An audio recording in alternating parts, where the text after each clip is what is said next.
Dobro večer, pozdrav svima u sali, svako dobro želim. I ovo sad je konferencija, ja sam sazvao za tisak iz jednog razloga, to je zašto ja odlazim iz Barcelone. Pa slušajte prijatelji dragi, bilo je lijepo dok je trajalo, ali međutim šta je?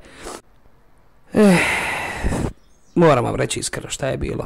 Godinama ja treniram tu u Barceloni i mlado i staro i sve šta se traži od mene, a nisam adekvatno ni plaćen, ni prijavljen, što je najbitnije. Ja radim, mene niko prijavio nije, niti mi ide dopunsko, a što je meni jako bitno, ni zdravstveno, niti ja regresa vidio nisam u ovih par godina, od kad sam tu božićnice, uskrsnica, šunke što se dijele, to isto katastrofa.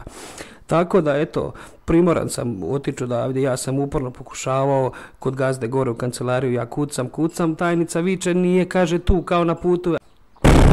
A vidim da moj auto ko prvo parkira na parkingu i svi znamo da je to, ali nema veze, neka rade budalo od mene. Nema nikakvih problema. Sad ovako, ja ću vam reći, ja sam u pregovorima sa Red Bull Salzburgom, to vam je jedan krasan klub iz Švicarske, imaju i kapitala i sve.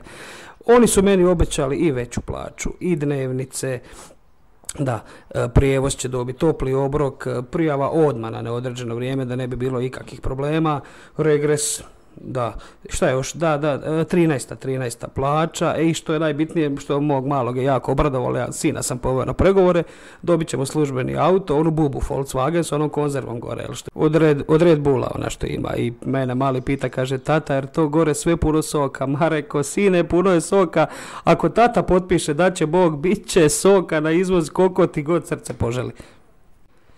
Tako da, eto, to je moja konačna odluka. Eto, ne bih htio da se rastanemo u negativnom tonu, eto, molio bih sve sad, poslije konferencije izađite na parking, ja sam u GP poneo iz Švicarske, sada ima Red Bulla, ima svega, malo eto da vas počastim, da to sve prođe kako je, i eto, hvala svima i vidimo se.